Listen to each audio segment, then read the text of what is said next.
Bonjour à tous, bienvenue dans ce premier cours de philosophie consacré à la notion de bonheur et aux notions voisines telles que le désir notamment. Si tu n'es toujours pas abonné à cette chaîne ou si tu ne me connais pas encore, bienvenue à toi. Et si tu as déjà un peu suivi mon boulot, bienvenue dans cette émission qui sera consacrée exclusivement aux notions du programme de terminale. Comme tu l'auras sans doute remarqué, j'ai décidé de revenir momentanément à un format plus minimaliste, car je ne pense pas que faire des vidéos de 30 minutes très détaillées soit nécessairement une bonne stratégie pour faire des vues et capter l'attention de l'auditeur du début à la fin, et aussi parce que j'avais envie de me concentrer uniquement sur le fond. Cela dit, si ton but c'est de réviser le bac à la maison ou d'apprendre de nouvelles choses en lien avec la philosophie, rassure-toi, tu es bel et bien au bon endroit. Toutefois, je sors cette vidéo plus tôt que prévu parce que mes vidéos de méthodologie, 4 en tout et dont certaines seront un peu longues, ne sont pas encore prêtes concernant le montage. Je les ai écrites, elles sont prêtes sur le papier, mais il faut encore les monter, donc elles devraient arriver vers mi-février. Voilà. Donc pour faire patienter mon auditoire très nombreux et très impatient, à tel point que dans pas longtemps je risque de faire de l'ombre à Monsieur Phi, j'ai décidé de battre le fer tant qu'il est encore chaud et de lui livrer une première analyse relative à la notion du bonheur ainsi que l'étude d'une célèbre théorie que j'aime beaucoup. Il y a des gens qui, comme moi, sont déjà assez spécialisés en philo et qui m'ont demandé des vidéos sur des sujets plus précis que la dernière fois et plus complexes que ce que l'on étudie en terminale, qu'ils se rassuraient car je compte également créer une émission spécialement pour cela dans pas très longtemps, je pense. N'hésitez pas d'ailleurs à me suggérer des sujets en commentaire sous la vidéo ou sur ma page Facebook si cela vous tente. Je verrai si je m'en occupe ou non. Sachant qu'il y a très peu de sujets ou d'auteurs que je ne me vois pas aborder globalement. Mais bon, revenons à nos moutons dans ce format plus simpliste où une seule image nous servira de support pour développer le contenu présent ici. Avant toute chose, je pense qu'il convient d'analyser ensemble ce qu'est le bonheur et ce que l'on entend par ce terme, finalement assez flou quand on en parle. J'ai choisi de commencer par un chapitre consacré à la recherche du bonheur car je sais que c'est un thème qui capte normalement assez facilement l'attention des élèves de terminale, et aussi parce que c'est sans doute la seule chose que tous les individus cherchent universellement. D'ailleurs, si on veut définir le bonheur de manière assez élémentaire, on pourrait simplement dire qu'il s'agit d'un sentiment de bien-être en opposition au mal-être relatif au malheur.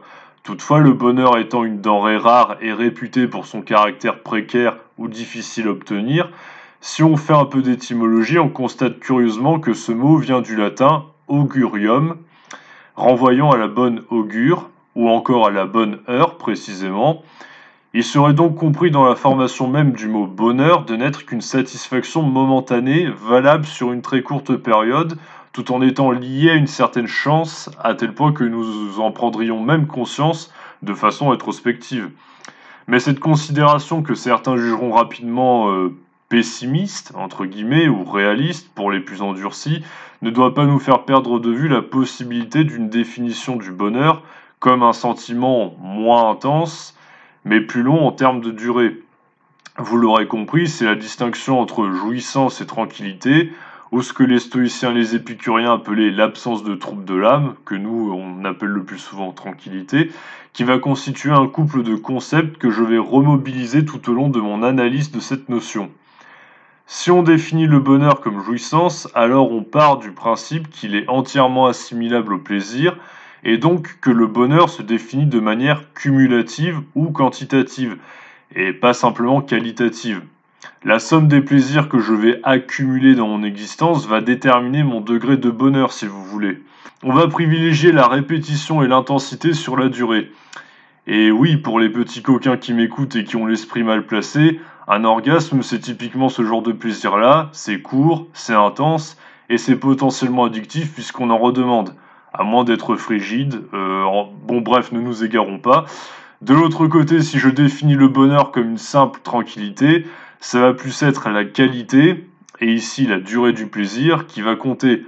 On peut penser à un plaisir aussi simple que possible qui atténue toute anxiété et qui se suffira à lui-même. Par exemple, faire la sieste, manger à sa faim, des choses qui demanderaient sans doute moins d'efforts et nous apaiseraient durablement, mais qui vont moins nous faire monter au 7e ciel spontanément. Mais là, vous me direz que ça reste encore assez abstrait, qu'après tout, on n'a pas encore défini le bonheur de manière concrète, et vous auriez raison, parce que finalement, le bonheur, que je le conçoive comme jouissance ou comme tranquillité, il y a bien un moment où cet état de plaisir ou de bien-être est conditionné par quelque chose qui a un rapport avec ma volonté propre, ou avec la satisfaction de mon désir. C'est d'ailleurs pour cela que je trouve ça totalement vain et absurde de traiter le bonheur et le désir séparément en tant que notion soi-disant passant, bref. Je vous propose comme point de départ, afin d'éclaircir la définition que l'on peut donner du bonheur, un extrait de la théorie de la motivation humaine d'un sociologue du XXe siècle qui se nomme Abraham Maslow. C'est le schéma que vous pouvez observer dans cette vidéo qui concerne cette théorie et que l'on a baptisé la pyramide des besoins. Dans sa théorie de la motivation, Abraham Maslow, il en est à peu près au même point que nous, il cherche à définir le bonheur et pour y parvenir, plutôt que de partir de définitions abstraites comme nous en termes de durée ou d'intensité, il décide d'interroger un grand nombre de cobayes et de réaliser une étude statistique sur ce qui, concrètement, est objet de bonheur pour les hommes et attire spontanément leur volonté. Donc là, on est vraiment plus sur une démarche qu'on pourrait qualifier d'empiriste. On va étudier le réel directement, on va recueillir des témoignages et puis on va voir ce qui va motiver les individus la plupart du temps statistiquement. En effet, généralement, je ne sais pas si vous avez remarqué, mais on n'est pas trop motivé par ce qui est susceptible de nous rendre malheureux. D'ailleurs, accepter de se rendre malheureux, c'est toujours une condition pour espérer aller mieux ensuite et être heureux. Maslow se demande donc ici si le bonheur peut être matérialisé par un ensemble de biens concrets. À la suite de son étude, il se trouve que Maslow en est parvenu à une hiérarchie, et cette hiérarchie, c'est la fameuse pyramide des besoins que vous voyez là. On constate donc que chaque individu poursuit un but en lien avec sa propre conception du bonheur, et que cette conception dépend de son avancée dite sociale. Tout en bas de la pyramide, on retrouve donc des besoins dits physiologiques, boire, manger, dormir, etc. Tout ce qui est nécessaire à notre survie. Au-dessus, il s'agit du besoin de sécurité, avoir la certitude que ce que je possède ne me sera pas enlevé et donc vivre dans un état policé avec des lois, ça va de soi. Encore au-dessus, on a le besoin d'appartenance qui est un besoin de type social, en rapport avec notre insertion dans la société et le fait de sentir que l'on appartient à un ensemble plus important que soi-même. Après, il y a le besoin d'estime qui découle lui aussi logiquement du précédent. J'ai beau être en rapport avec autrui, encore faut-il que ce dernier me témoigne une certaine reconnaissance afin que je puisse me construire une certaine estime de la personne. Évidemment, qui accepterait de travailler pour des gens méchants et tyranniques qui ne reconnaissent pas ta valeur? Personne, n'est-ce pas? Enfin, au sommet de la hiérarchie, il y a le besoin de s'accomplir ou le besoin d'épanouissement. Une fois qu'on a rassemblé toutes les conditions précédentes pour être heureux, on devrait logiquement atteindre le sommet de la pyramide car on est un individu nourri, logé, en sécurité, qui a un travail qui lui correspond pour lequel il est reconnu et apprécié. Difficile de faire mieux par conséquent. Et d'ailleurs, je suis sûr que si on demande à n'importe qui dans la rue ce dont il aurait le plus besoin dans sa vie pour être heureux, vous verrez qu'il vous répondra deux choses le plus souvent, soit être épanoui dans son job, soit être épanoui dans sa vie amoureuse si tout va déjà bien professionnellement. Alors évidemment, cette théorie peut être critiquée car elle nous renvoie à une condition purement matérielle du bonheur. Notre bonheur dépend de biens qu'il faut posséder selon un ordre chronologique, mais aussi logique. Toutefois, il ne faut pas mal comprendre cette théorie, car il y a parfois des contresens qui sont réalisés à son encontre. Par exemple, si je valide les 3 ou 4 premiers étages de la pyramide, ça ne veut pas dire que ce qu'il y a en bas, je m'en fous. Même si je suis presque arrivé à mes fins et que je suis à deux doigts d'être épanoui, j'ai toujours besoin d'être nourri, logé en sécurité et de me sentir reconnu et apprécié pour ne pas me retrouver tout en bas de la dite pyramide. D'ailleurs, vous constaterez que la succession entre chaque étage, elle est logique. D'abord, on a besoin de se nourrir, mais ça ne veut pas dire que ce qui est en bas de la pyramide a moins de valeur que ce qui est en haut, ça veut dire que chronologiquement, c'est ce vers quoi on va se diriger en premier lieu.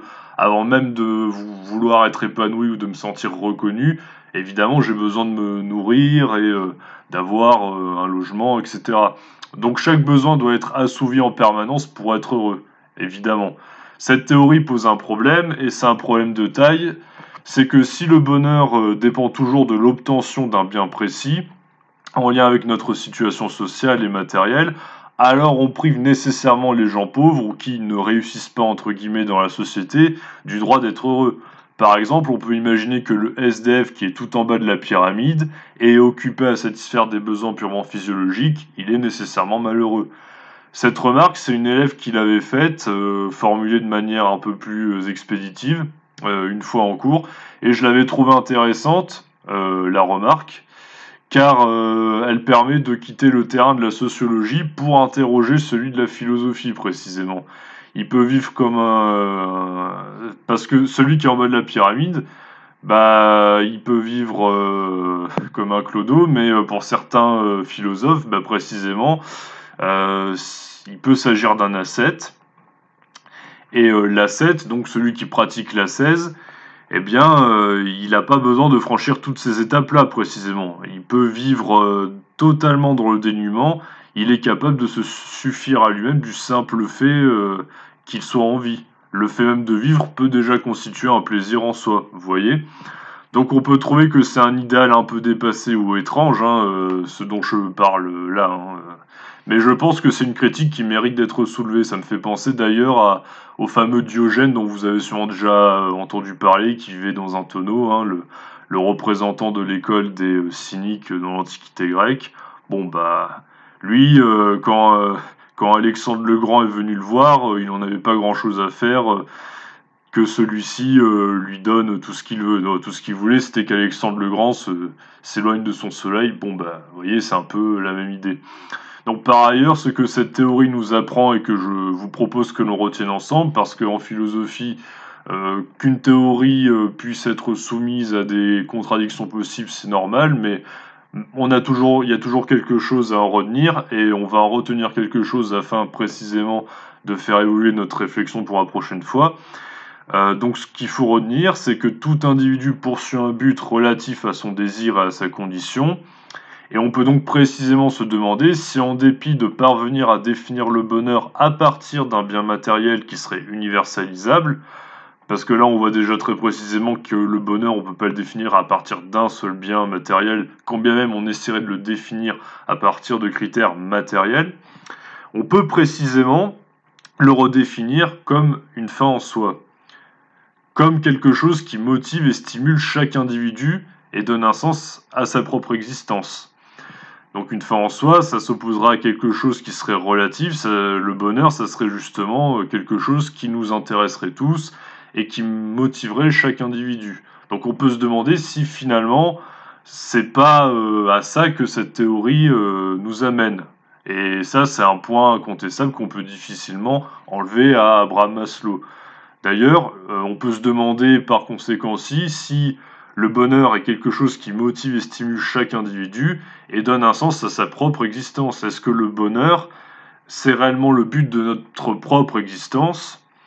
Et est-ce que c'est bien cela que nous cherchons, vous et moi, quoi que nous fassions, même si nous n'en avons pas nécessairement conscience?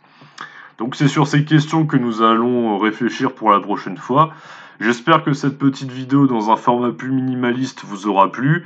Si vous pensez que cette vidéo peut intéresser d'autres personnes, n'hésitez pas à la partager, à faire découvrir la chaîne à d'autres personnes, à vous abonner et à me soutenir évidemment. Dites-moi aussi si ce format vous convient, car il est fort possible que j'y ai régulièrement recours à l'avenir concernant cette émission. En attendant, je vous dis à bientôt et prenez bien soin de vous.